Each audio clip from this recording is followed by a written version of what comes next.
Qu'est-ce que c'est qu'un voyage astral? Une nuit, par exemple, vous avez l'impression que vous êtes au Canada. Je vous parle des choses que je connais. Vous avez l'impression de voyager, et puis derrière vous, là, ici, à gauche, en général, il y a un rémora, quoi.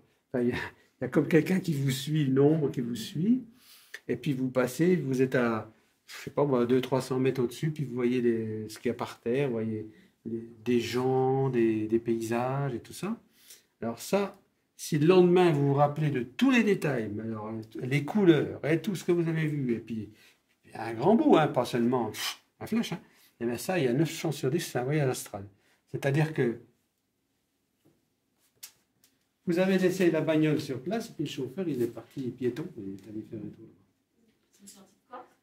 C'est une sortie de corps. Et normalement, on sort tous de notre corps le soir. Mais en général, comme on ne sait pas très bien lâcher prise, la plupart du temps, on reste dans la pièce. Et puis, on sort même très loin. Moi, je sais que j'ai la chance de pouvoir aller très loin. Mais il ne faut pas réveiller les gens. Si vous avez quelqu'un à côté de vous qui ronfle, je vous en prie, réveillez-le pas comme ça. Ne pas comme ça. Et il se ramène, paf. Alors là, c'est pareil, je vais vous expliquer encore une chose personnelle. Un jour, on va avec mon épouse au congrès des magnétiseurs à Paris. Et puis, on a des tables de 8.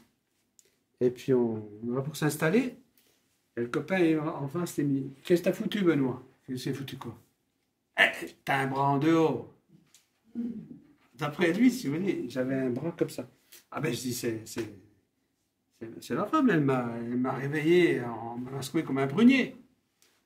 Ah, il dit, il ne faut pas faire ça, madame, vous allez le tuer. En réalité, je me suis vu arriver, je me rappelle bien, hein, comme ça, en tournant, comme un avion qui va se poser, et paf! Non, le sarcome, ça s'appelle.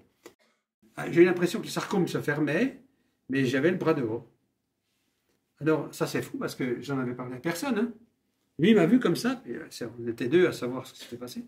Et lui, il m'a pris de l'autre côté de la table, il ne m'a pas touché. Hein. Hop, il m'a remis, et hop, j'étais tout de suite bien. Effectivement, donc normalement, on revient comme ça dans son corps sans l'intervention de quelqu'un d'autre, la plupart du temps. Si vous dormez profondément la nuit suivante, parce que le sarcome s'ouvre, vous partez puis vous revenez en général tout de suite. Mais depuis qu'on a eu ça à la maison, je ne peux plus sortir volontairement. Alors qu'avant, je sortais toutes les nuits volontairement, je me programmais pour aller ici ou là. Et depuis que j'ai eu la trouille de ma vie, là, je ne fais plus. Ben voilà, je vous remercie donc d'avoir participé, c'est très bien. Je suis content de vous avoir rencontré. Merci à vous, Benoît Viard, pour cette passionnante conférence. Merci.